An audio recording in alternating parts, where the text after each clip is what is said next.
Quick disclaimer, this is an AI voice, which is not going to be perfect. There is a transcript in the description as well as subtitles for you to read along with. Theme 1 covers the market economy and how market forces shape the way firms meet consumer demand, how firms raise the finance they need, and how they measure their performance. This theme also covers how supply and demand interact to allocate resources in local, national, and international markets, and will teach you how to apply supply and demand analysis to real-world situations and be able to offer explanations to explain consumer behavior. The theme will then move on to the nature and causes of market failure before considering the strengths and weaknesses of possible government interventions to remedy market failure. Scarcity is a basic economic problem which influences the choices that individuals and businesses make. Choice is also affected by the different economic agents and their objectives, which may conflict with one another.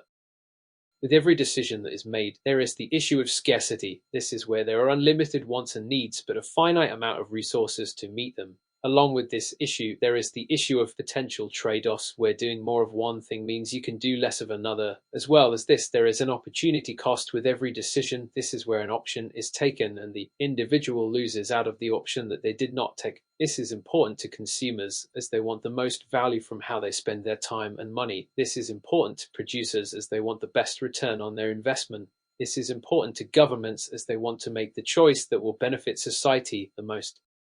A business needs objectives for many reasons. Having objectives gives the business a target and something to work towards and keeps the business on track and moving in the right direction. They also motivate employees and stakeholders if the objectives are achievable and realistic.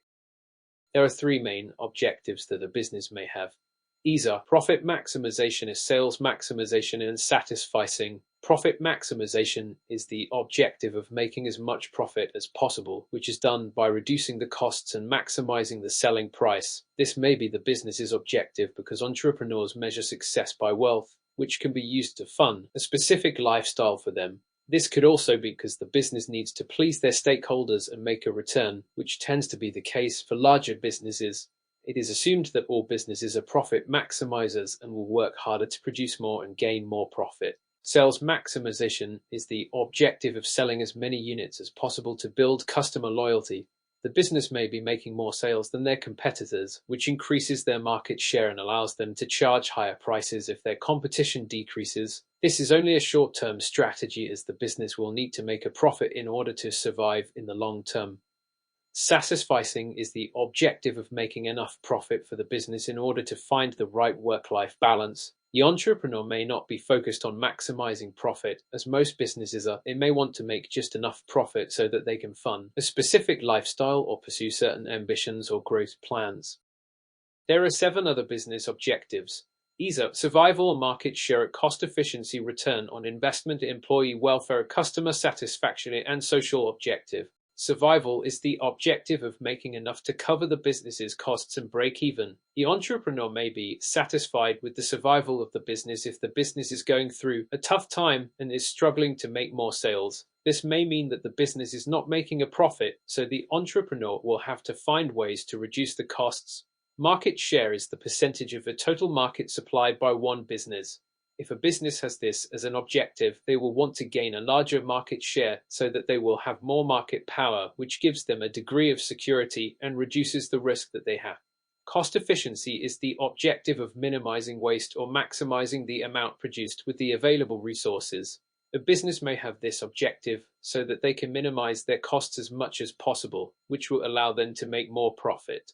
Having return on investment means that the business focuses on ensuring a sufficient return on the amount invested into the business. A business may have this objective to ensure that they have benefited more from their investment than they would have by doing something else with their money, such as keeping it in a bank to earn interest. If a business is focused on employee welfare, then they will be paying above the minimum wage to give their employees a fair wage. A business may have this goal to ensure their employees are working effectively and will not leave them.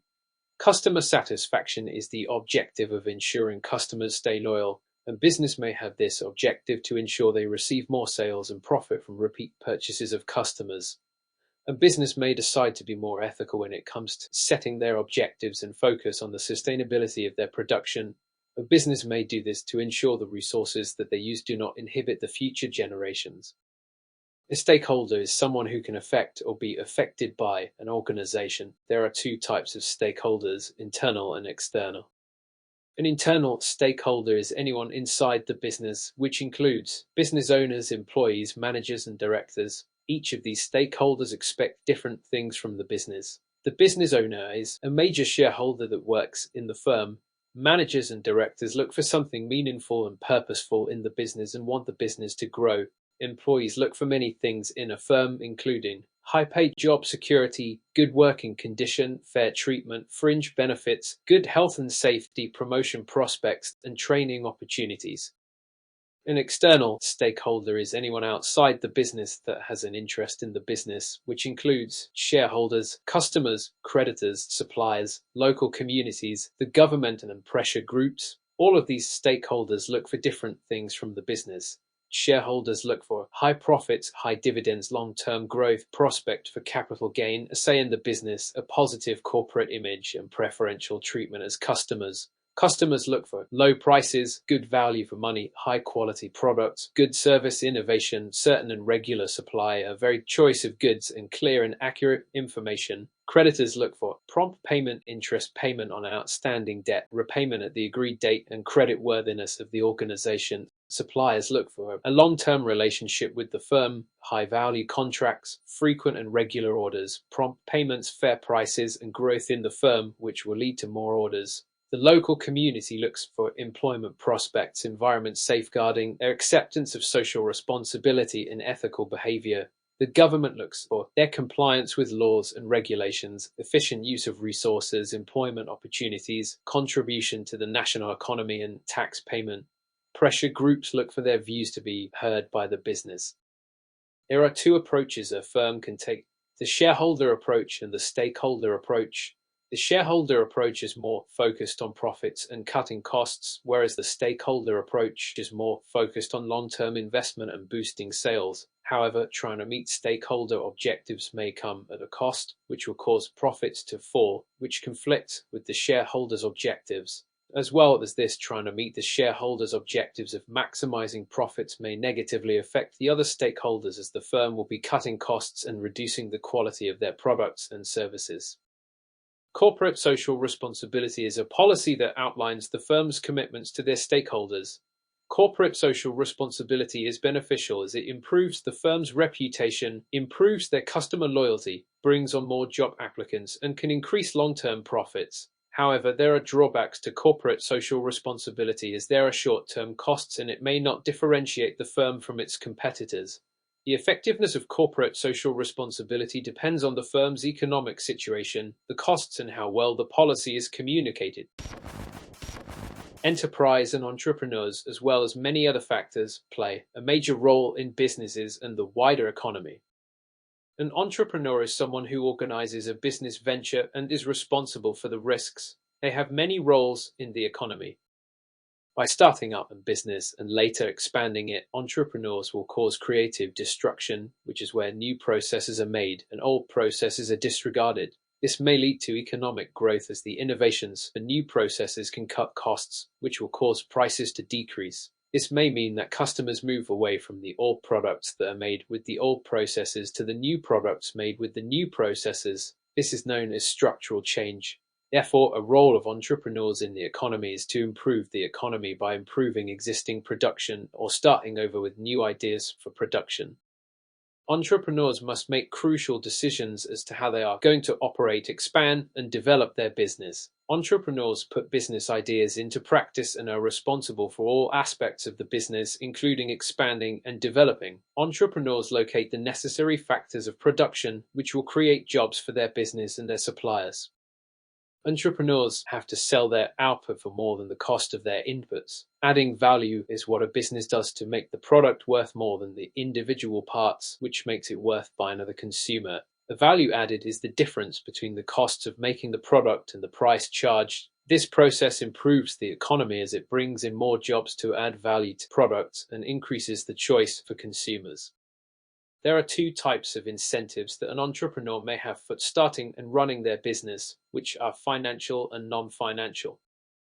Entrepreneurs may have profit as an incentive as they have to cover their costs in the long run and have many risks when running their business. These risks include the potential that consumers may not choose their products, there may be changes in tastes and fashions, and there may be better competing products because of this, and then because entrepreneurs need to survive and possibly provide for their families, they may need a larger profit incentive in order to be willing to take on this risk.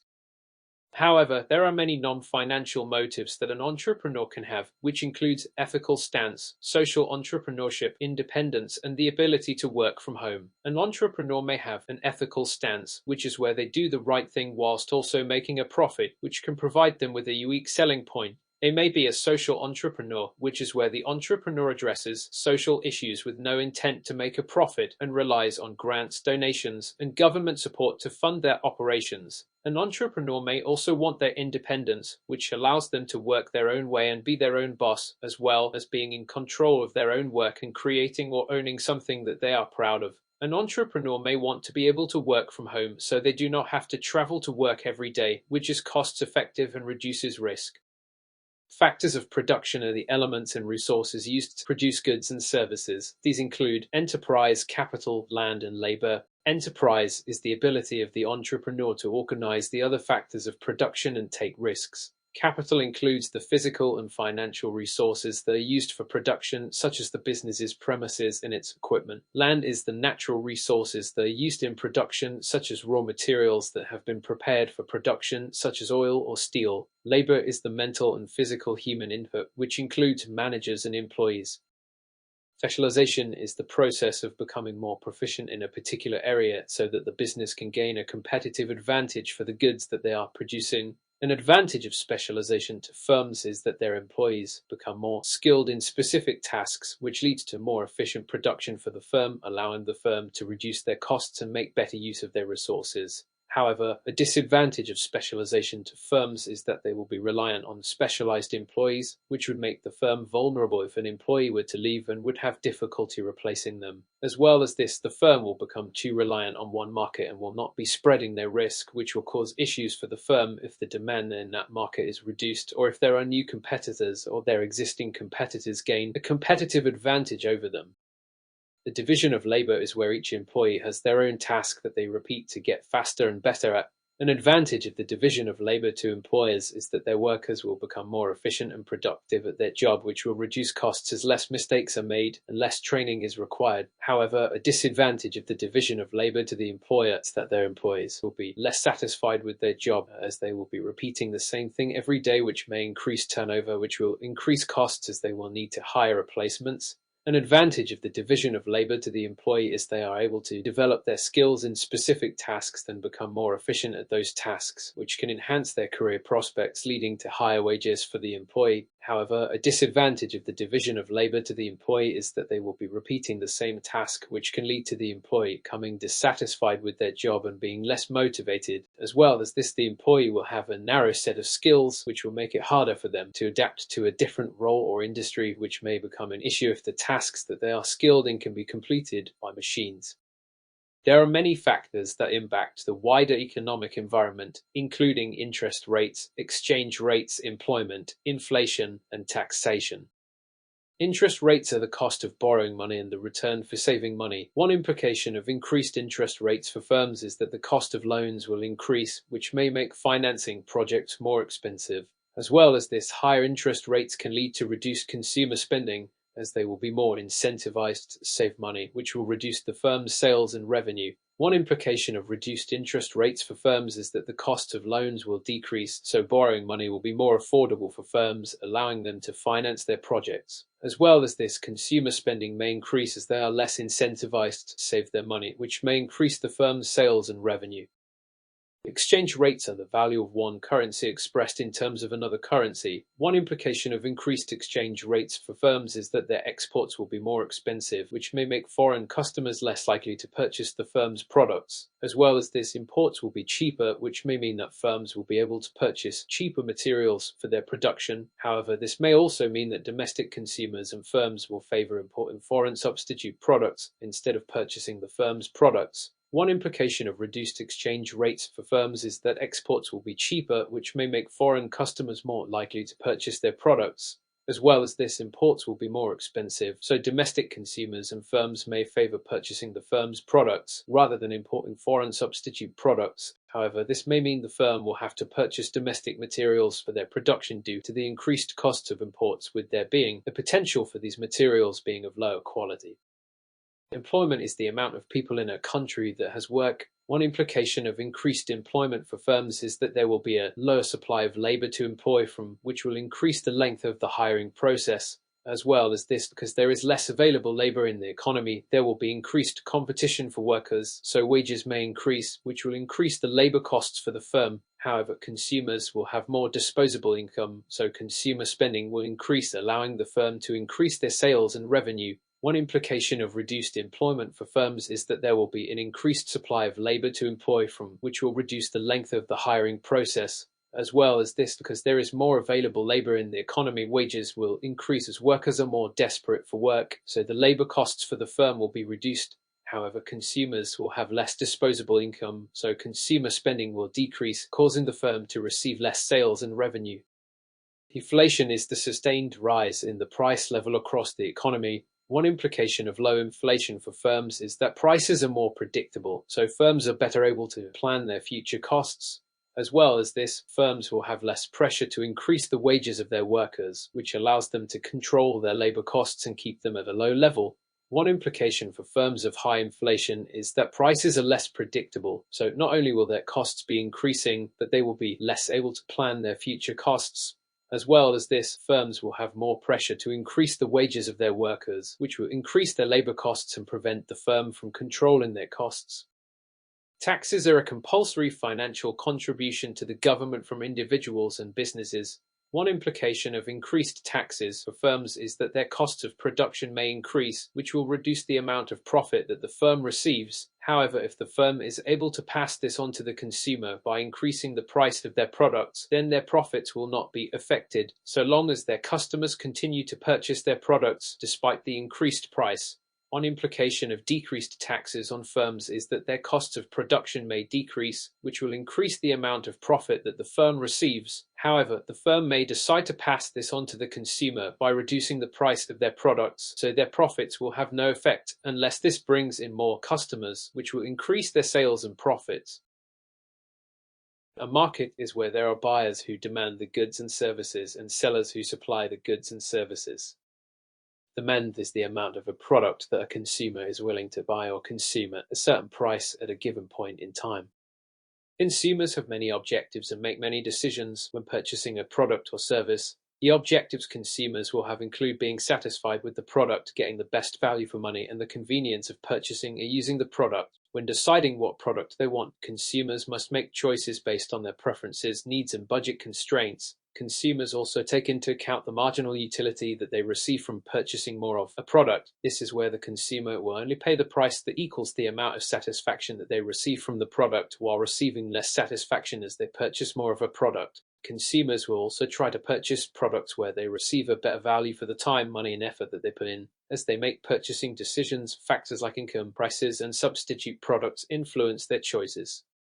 The demand curve is represented on a graph and shows the relationship between the price of a good or service and the quantity demanded by consumers. According to the rule of demand, there is an inverse relationship between price and quantity demanded, where the quantity demanded will increase if the price decreases, and vice versa. This negative slope of the demand curve shows how consumers are willing to purchase more of a product at low prices and less at higher prices. The demand curve shows how price can affect overall demand and helps businesses and governments understand how various factors impact market equilibrium. A change in the demand can be shown in two ways: through a movement or a shift. A movement along the demand curve occurs when there is a change in the price of the good or service, which leads to a change in the demand. This movement reflects the rule of demand, where higher prices decrease the quantity demanded and low prices increase it. A shift in the demand curve occurs when factors other than price of the good or service changes. If the quantity demanded increases because of these changes, then the demand curve will shift to the right, whereas if the quantity demand decreased because of these changes, then the demand curve will shift to the left.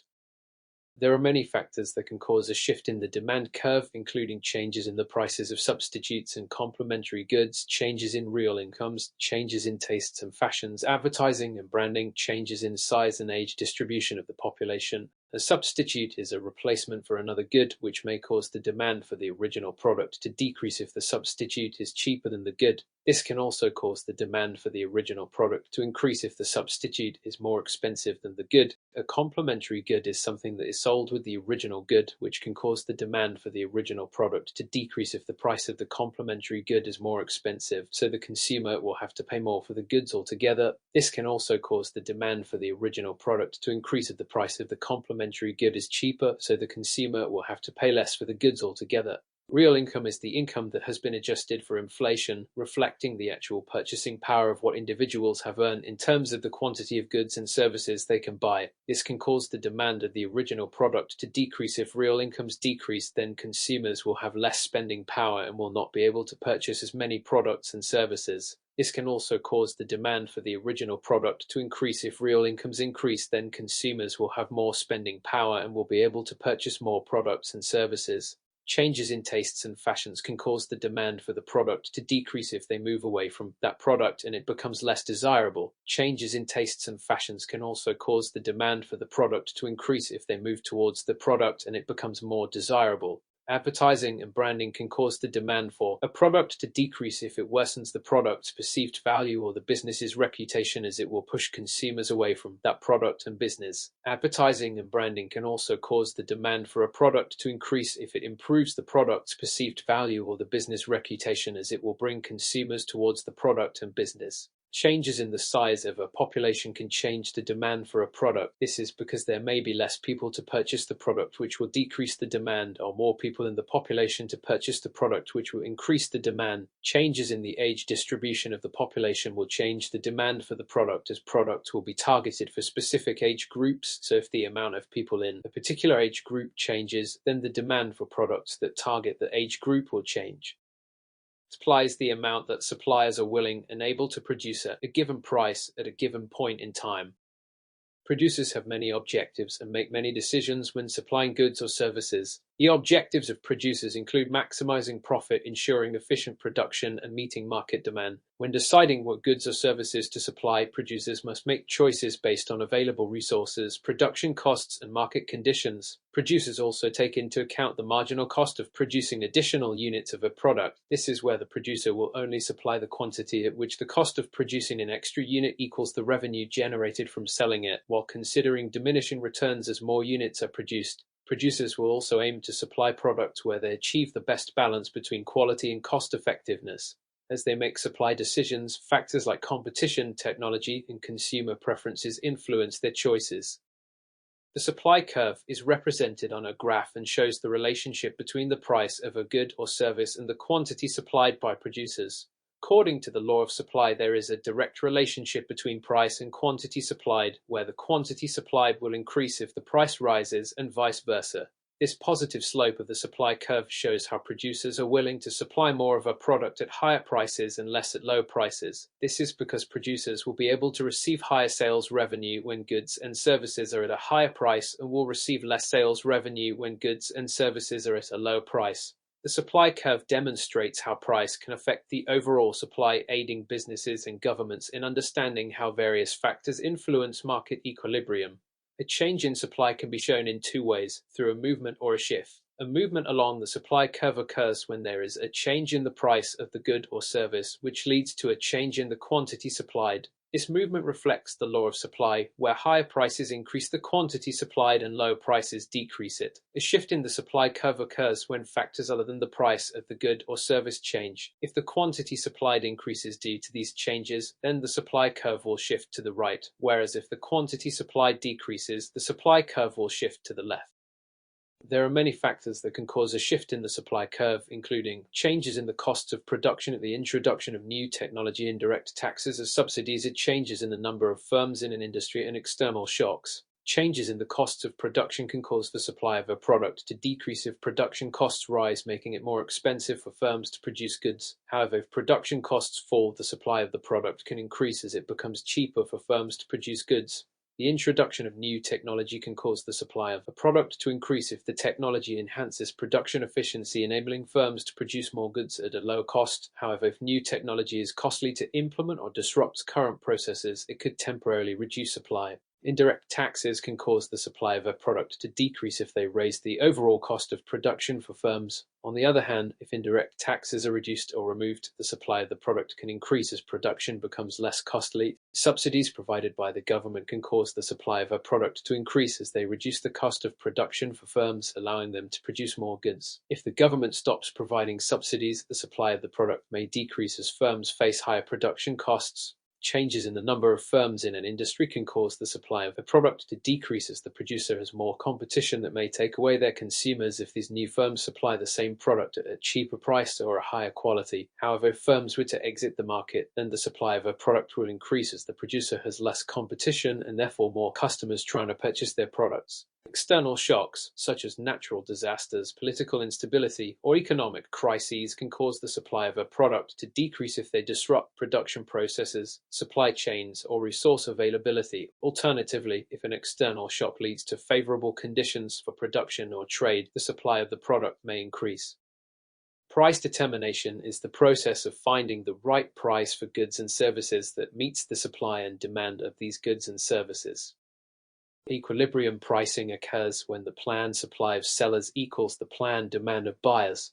On a supply and demand graph, the equilibrium point is where the supply curve and the demand curve cross over. This is the point where the quantity of a good or service that consumers are willing to purchase at a certain price equals the quantity that producers are willing to supply at that same price. This means that there will be no surplus and no shortage.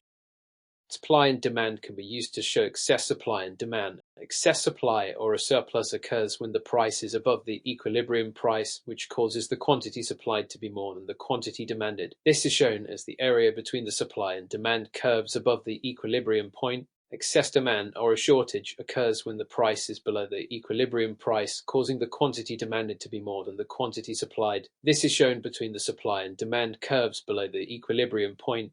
And when there is excess demand or supply, the market works to remove these through adjustments in the price to restore the equilibrium. When there is excess demand, the price of the product is increased as consumers are more willing to pay more due to the limited amount of the product available. As the price increases, the quantity demanded decreases and the quantity supplied increases until the equilibrium is reached. When there is excess supply, the price of the product is reduced to try and bring in more customers and sell the excess supply. As the price decreases, the quantity demanded increases and the quantity supplied decreases until the equilibrium is reached. The changes in the price ensure that the supply and the demand are balanced and any surpluses and shortages are removed from the market. Supply and demand graphs can be used to show how shifts in the supply and demand curves cause changes in the price and the quantity supplied and demanded. When the demand curve shifts, the equilibrium price and quantity adjust to it. An increase in the quantity demanded shifts the curve to the right, which raises both the equilibrium price and the quantity demanded and supplied. A decrease in the quantity demanded shifts the curve to the left, which lowers both the equilibrium price and the quantity demanded and supplied. When the supply curve shifts, the equilibrium price and quantity adjust to it. An increase in the quantity supplied shifts the curve to the right, lowering the equilibrium price and raising the quantity supplied and demanded. A decrease in the quantity supplied shifts the curve to the left, increasing the equilibrium price and lowering the quantity supplied and demanded. These shifts in the curves represent real-world economic changes and show how markets adjust to new conditions, finding a new equilibrium where supply meets demand. There are many limitations to the supply and demand model. One limitation of the supply and demand model is that it is a simplified demonstration that assumes buyers and sellers have all the information, which rarely happens. As well as this, it assumes all markets are competitive, which is not the case for all markets. In addition, the supply and demand model assumes ceteris paribus, which assumes only one factor changes and everything else stays the same. The price mechanism is the process of prices in a market adjusting due to changes in supply and demand, which allows resources to be allocated efficiently and determines the distribution of goods and services. The price mechanism allocates resources through three key functions: rationing, incentives, and signaling. Rationing occurs when prices rise in response to increased demand or reduced supply, which limits the quantity demanded to consumers who are able to pay a higher price, allowing scarce resources to be allocated effectively.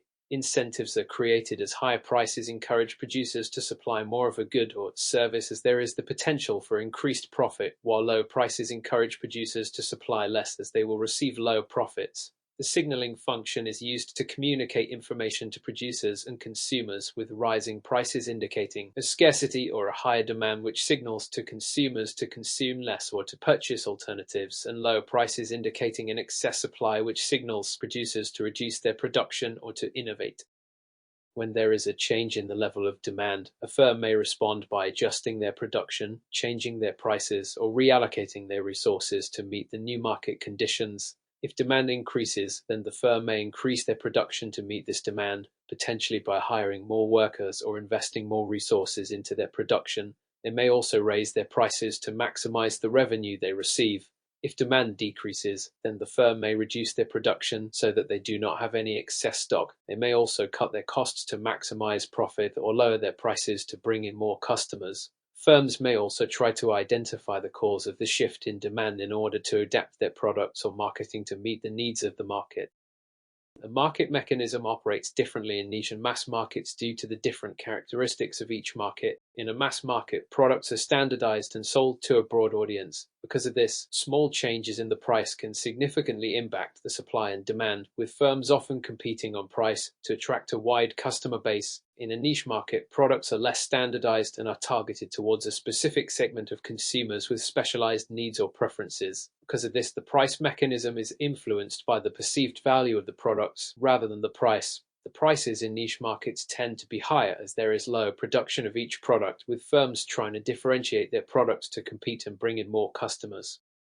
The potential for market growth is linked to the market mechanism, as changes in price can cause an increase or decrease in supply and demand. When prices are at a level that attracts more consumers and provides adequate profits for producers, demand can increase. This encourages firms to expand their production and invest in new resources, which leads to market growth. If prices are too high or too low, they can reduce consumption or profitability, which limits the potential for growth. As well as this, the price mechanism signals opportunities for innovation and for new firms to enter the market, which can lead to market growth as new products, services, and competition is introduced. There are many methods a business can use to understand consumers, including different research methods and segmenting them into different groups. Market research is the process of gathering and analyzing information about goods and services. There are two types of research: primary and secondary. Primary research is new and original research that has not been collected yet. This can be done using surveys, questionnaires, observations, consumer panels, focus groups, interviews, experiments, and test marketing. The benefits of using primary research are that it is tailored to the exact needs of the firm, it is up to date, and no other firm will have this information. However, the limitations of using primary research are that it is time-consuming and expensive to collect and difficult to conduct. Secondary research is data that has already been collected, with there being two types of secondary research: internal and external. The internal sources of secondary research include past sales figures, customer records, and pricing data. The external sources of secondary research includes government statistics, competitor information, specialist market reports, trade publications, and websites. The benefits of using secondary research are that it is often little costs, it is quicker to conduct, and it is usually based on actual research and data. However, the limitations of using secondary research are that it may be out of date, it may not be specific or accurate enough, and it can be expensive to buy market research reports if they are required. The data from research can be quantitative or qualitative. Quantitative data provide measurable statistics, such as purchase frequency, which helps predict demand volumes and identify the size of the market. Qualitative data provides subjective insights into consumer attitudes and perceptions, which gives an understanding of consumer behavior and their decision-making processes. By combining these types of research and data, businesses can make informed decisions on product development, marketing strategies, and market entry. There are many limitations to market research as a whole, particularly with sample size and bias. A small sample size may not accurately represent the broader population, which leads to unreliable results and a skewed insight into consumer behavior. This can make it difficult for the business to apply their findings to the entire market, which reduces the effectiveness of the research in guiding the decisions the business makes. Bias can further distort the results of the research, whether it is the way questions are phrased, the selection of participants, or how data is interpreted. As well as this, the participants may not answer the question truthfully, and the group of participants may not be diverse enough to represent the entire market, which can lead to a narrow perspective of the market that does not consider key market segments. Market segmentation is the process of dividing markets or customers into groups with different needs and characteristics. Doing this allows businesses to tailor their products, services, and marketing strategies to target different groups in the market more effectively. The market can be segmented into different demographics, such as age, income, gender, or ethnicity. The market can also be segmented geographically based on where people live. Markets can also be segmented by behavior, such as why people purchase certain products or how often they purchase these products. Markets can also be segmented psychologically based on interests, values, or lifestyles. Segmenting the market allows the business to enhance customer satisfaction by meeting their specific demands. This also allows businesses to allocate their resources more efficiently, focus on markets with a high potential for profit, and then gain a competitive advantage by addressing the unique needs of different groups of consumers. The competition in a market depends on the positioning of the firms, how differentiated their products are, and what type of market they are in. Market positioning is where the business attempts to place its products in relation to its competitors, but is also the way that products and brands are seen in relation to their competition. To do this, businesses use market maps, which is a grid that shows two features of a market, such as price and quality. Products or brands are plotted on this grid to identify gaps in the market and opportunities for differentiation. By analyzing where their product or brand sits on this map, the business can target specific consumer segments more effectively, optimize their marketing strategies, and enhance their competitive advantage. A firm can become more competitive by gaining a competitive advantage, differentiating their products, and adding value to their products or brand.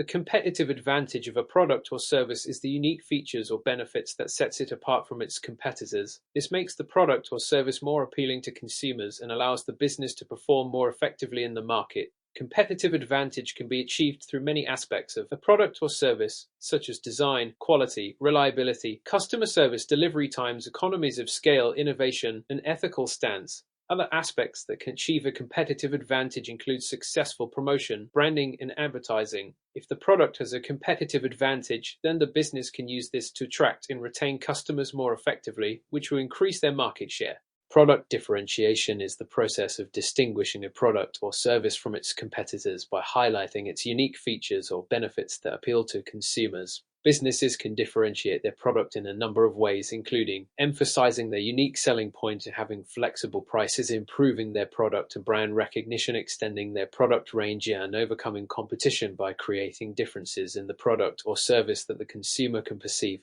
If the business can differentiate their product or service effectively, then they will be able to attract a specific segment of consumers that prioritize these features. Doing this allows the business to make their consumers less price sensitive, so that they will be more willing to pay higher prices for their products or services. As well as this, the business will be able to improve their brand loyalty. By differentiating their products effectively, they can make it more challenging for competitors to replicate their success, which gives the business a stronger position in the market.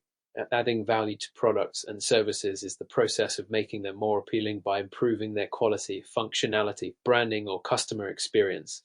This makes the product or service more desirable and differentiates it from its competitors. Adding value is important in a competitive market, as it allows the business to offer more than just the product or service, which can be through improved production quality, exceptional service, or a brand story. By adding value to their products or services, the business can justify setting higher prices, build stronger customer loyalty, and put themselves in a position in the market that competitors may find difficult to match. By doing this effectively, the business will be able to attract more customers and maintain their competitive advantage in the market. Firms decide on price level and output by analyzing the market, their costs, and the competition to maximize their profits without losing customers. To remain competitive, firms must consider the prices of their competitors, as setting the price too high can push customers away, while setting the price too low can reduce their profits. Firms also need to take into account their own costs of production and how willing their customers are to pay higher prices to find the most profitable level of output. As well as this, the firm must consider their position in the market and how differentiated they are to ensure that higher prices will not significantly impact demand. Firms balance these factors to find a price and output level that optimizes revenue, covers costs, and effectively compete in the market. The nature of the market that a firm is in will force them to implement different strategies in order to stay competitive. A stable market has consistent demand, established competition, and predictable changes. In a stable market, competition tends to be based on small improvements over time, cost efficiency, and customer loyalty. Firms will try to maintain their market share using long-term strategies. A dynamic market has sudden changes in consumer preferences, advancements in technology, and improvements in competitiveness. In a dynamic market, the firm must be innovative and be able to adapt quickly to changes in trends. In a dynamic market, firms must constantly differentiate themselves to ensure they do not lose their customers. Credit has a major role in the economy, which is mostly provided by banks, both having an impact on the economy. A bank is a financial institution that channels funds from savers to borrowers. One role of banks is to channel savings towards investment by lending out deposited funds to businesses and individuals for productive activities, which stimulates economic growth, job creation, and overall development. Another role of banks is to provide credit by lending money to borrowers, which fuels consumer spending, business expansion, and investment, thereby driving economic growth and stability. Another role of banks is to set interest rates on loans and deposits, which is the cost of borrowing money or the return on savings. Doing this influences borrowing, saving, and spending behaviors, which shapes economic growth, inflation, and financial stability. Another role of banks is to require collateral, which is an asset that can be used to repay if the borrower has insufficient funds. Doing this reduces their risk, which ensures more secure lending practices and helps maintain financial stability in the economy. Risk is the likelihood that a particular outcome will occur, whereas liability is the responsibility for the financial debts of a business. There are two types of liability, which are unlimited liability and limited liability. Unlimited liability means the owner is responsible for all the business's debts and must pay off these debts using their own money if the business cannot afford it. This means that the owner is personally exposed to the failure of the business, as they are personally responsible for all debts and they are legally liable for the business. Because of this, the owner is less likely to take risks, which limits the growth of the business. However, unlimited liability businesses will often find it easier to raise finance as they are seen as more credible because the owner needs to be more cautious. Limited liability means the business is owned by shareholders who can only lose the money that they've invested into the business. This means that the financial liability is limited to the amount that has been invested, so owners can take greater risk which would lead to greater reward. This also means that the owners are protected against legal claims. However, in order to receive finance from a bank, smaller limited companies may need a shareholder to be a guarantor and take unlimited liability, as banks may be cautious to lend to a company whose shareholders don't want to take personal risk. There are two types of limited liability companies, which are private limited companies and public limited companies. With both types, multiple people can buy shares in the company and become a shareholder. With a private limited company, people must be invited to buy shares, whereas with a public limited company, any member of the public is able to buy a share of the company. Credit is a financial arrangement that allows individuals or businesses to borrow money or receive goods and services with the promise to repay later, often with interest, whereas finance is the area of managing and investing money. Each has many types and sources, as well as many roles and impacts in the economy. There are three types of credit, including loans, overdrafts, and trade credit. Each of these will come from a different source of credit, including banks and other firms. Loans are a fixed amount of money that is borrowed from a bank and is repaid with interest over a set period of time. Loans offer a fast and straightforward way to borrow large sums with a structured repayment plan without affecting control or claiming a share of the company's profits. However, small business owners are personally liable for loans, which accrue interest, and failing to repay them can lead to poor credit ratings or bankruptcy, often requiring collateral. An overdraft is the money drawn out of a bank account that the individual or business does not actually have. Overdrafts are quick to arrange and provide a smaller term solution. However, they are only suitable for small amounts and charge interest if they are not paid back on time. Trade credit is an item that is bought from another firm but is paid for at a later date. Trade credit gives the business more cash to use in the immediate future. However, trade credit can only be used for specific purchases, with bills often due within 30 to 90 days, and the failure to pay may end the relationship and halt future supplies. There are many other types of finance, including owner's capital, retained profit, sale of assets, individual investors, online collaborative funding, venture capital, share capital, and leasing.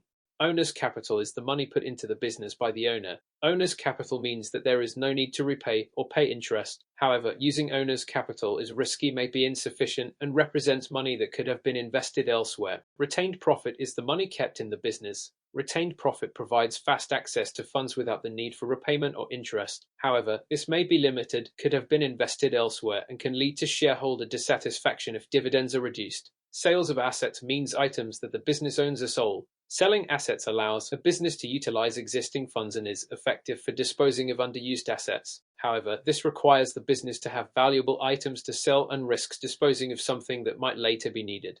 Individual investors provide funds to a business in exchange for equity or a share of the company. This means that the business can access capital without having to repay immediately or pay interest. However, individual investors may require a stake in the business, which potentially dilutes ownership and expect a return on their investment, which can be costly or lead to disagreements on business decisions.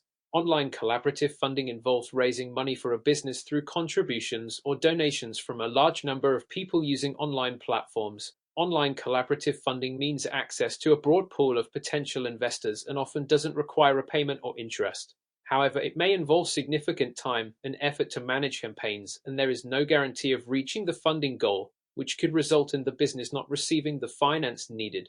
Venture capital is where venture capitalists invest in a small, risky business for a small proportion of the company's share. Venture capital provides an immediate cash injection and valuable experience without the obligation to repay.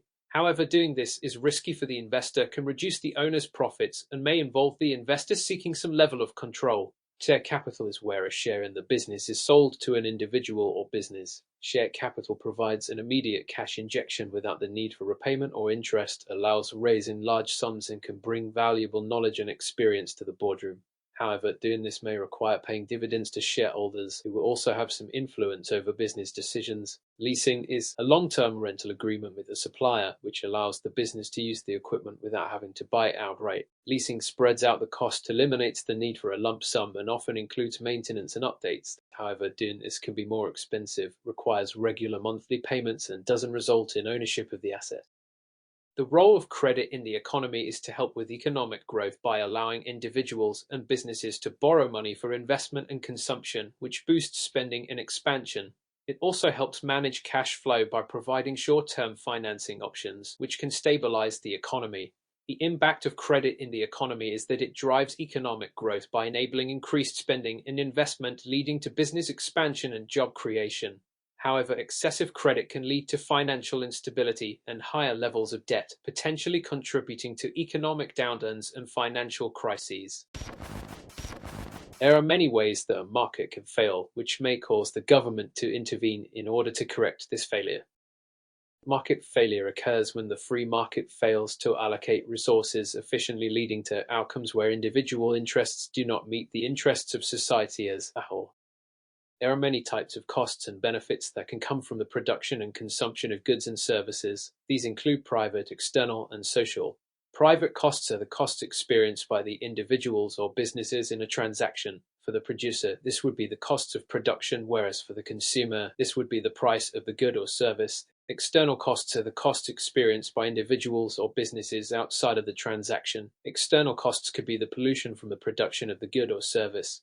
Social costs are the costs experienced by everyone, both privately and externally. This could be the increase in traffic congestion from transporting goods and services. Private benefits are the benefits experienced by the individuals or businesses in the transaction. For the producer, this would be the revenue that they receive, whereas for the consumer, this would be the good or service that they have purchased. External benefits are the benefits experienced by individuals or businesses outside of the transaction. This could be the reduced pollution of a business using more environmentally friendly production methods.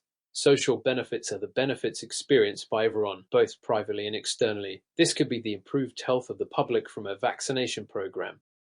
The strength of the market economy is that they work well when the private and social benefits are equal to or more than the private and social costs, which is known as the socially optimum position. However, a weakness of the market economy is that some markets fail due to the external costs of production and consumption. As a consequence, this can lead to the product or service being underproduced or consumed. However, this may also lead to the product or service being overproduced or consumed.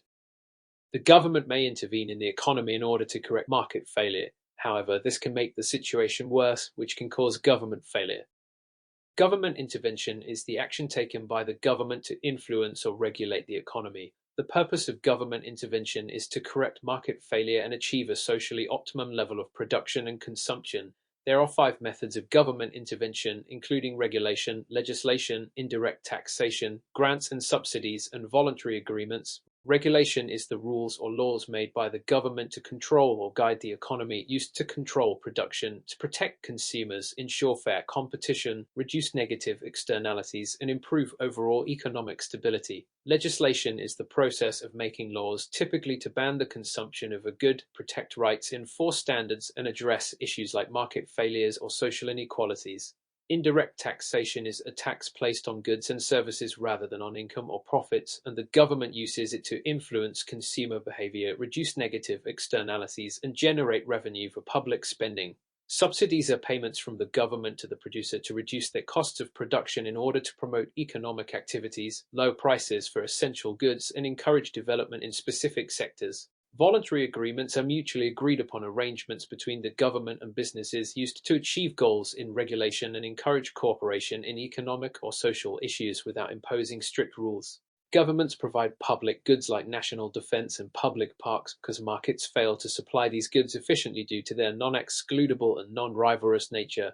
Non-excludable means that by consuming the good, someone else isn't prevented from consuming it, whereas non-rivalrous means the benefit doesn't diminish if more people consume the good. The government may intervene to correct negative externalities, such as pollution, by imposing taxes or regulations on activities that harm the environment, while positive externalities, like education, may be subsidized to encourage more widespread benefits. In markets where monopolies or oligopolies limit competition and exploit consumers, governments may enforce laws to promote competition and prevent abuse of market power. Governments intervene to address information asymmetry by implementing regulations that require businesses to disclose information about products and services, ensuring consumers can make informed decisions.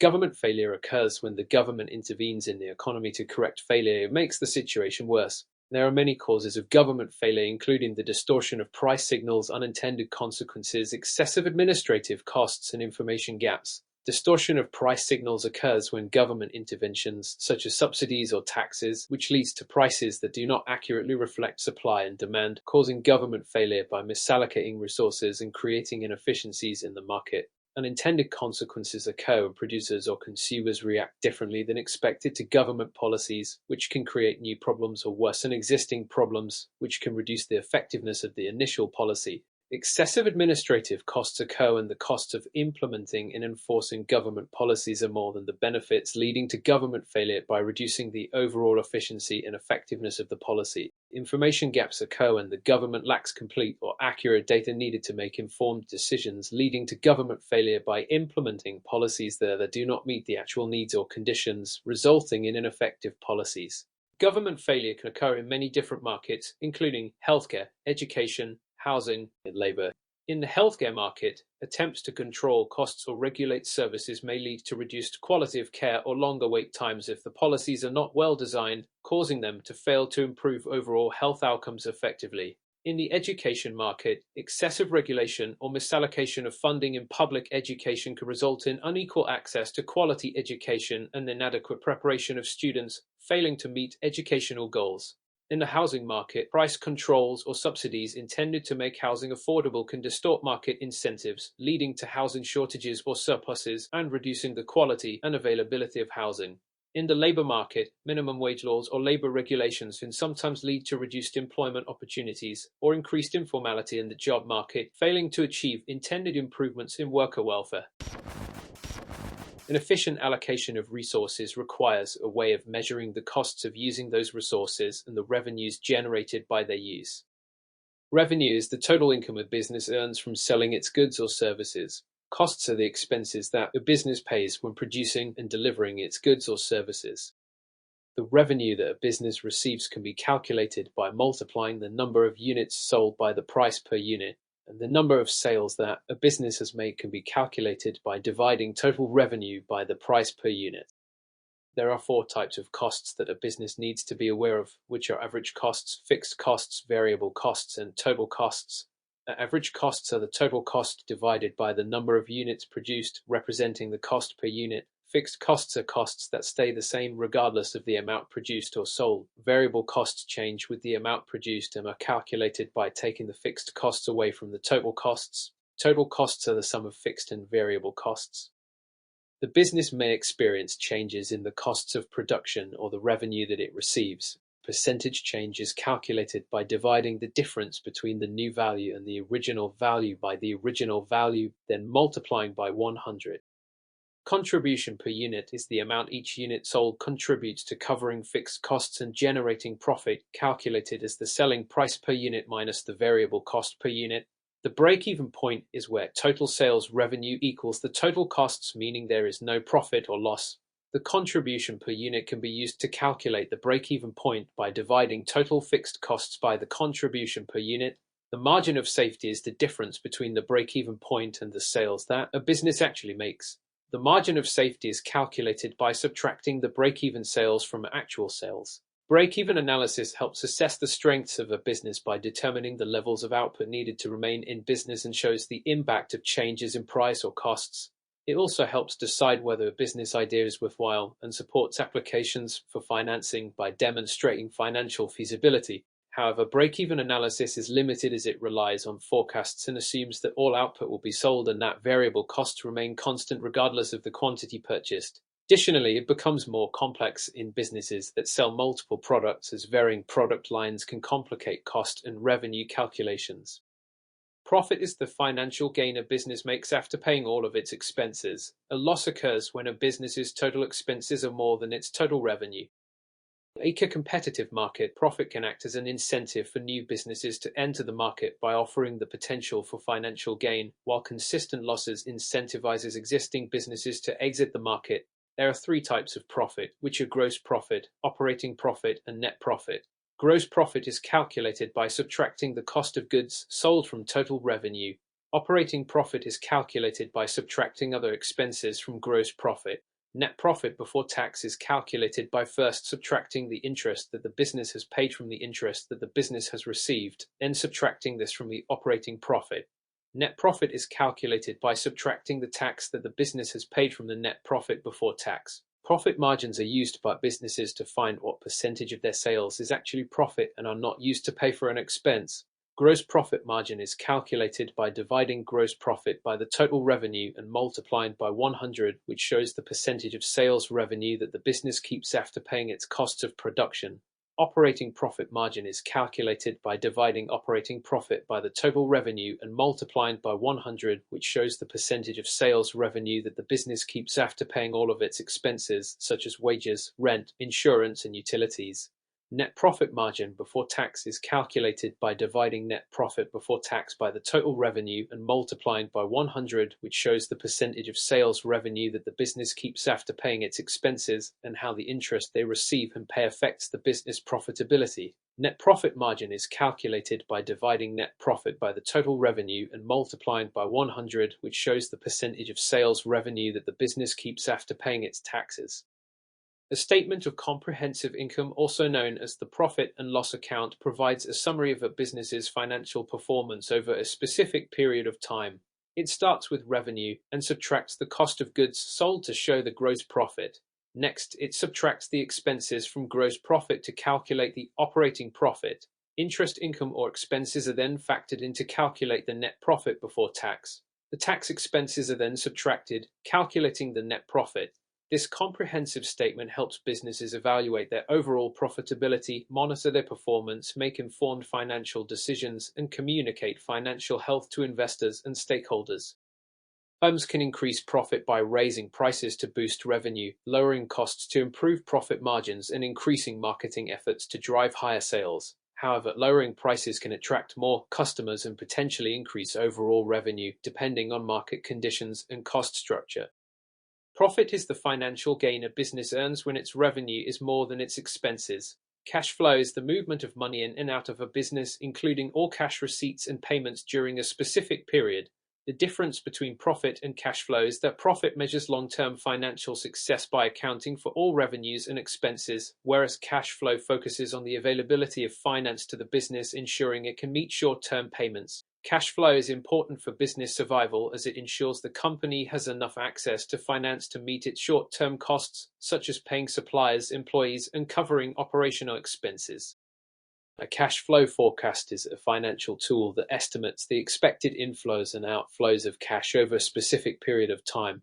The cash flow forecast starts with the opening balance, which is the cash that the business starts with. The cash flow forecast then includes the cash inflows from sales, loans, or other revenue sources. The cash flow forecast then lists the cash outflows, such as rent, wages, and marketing. The cash flow forecast then has the net cash flow, which is calculated by subtracting the cash outflows from the cash inflows. The cash flow forecast then shows the closing balance, which is the net cash flow added to the opening balance. A cash flow forecast helps businesses identify periods where they do not have enough cash, allowing them to find out when they may need to secure credit to cover gaps in their available finance. By anticipating these needs, businesses can minimize the risk of running out of cash, ensuring they can meet financial costs and avoid disruptions in their operations.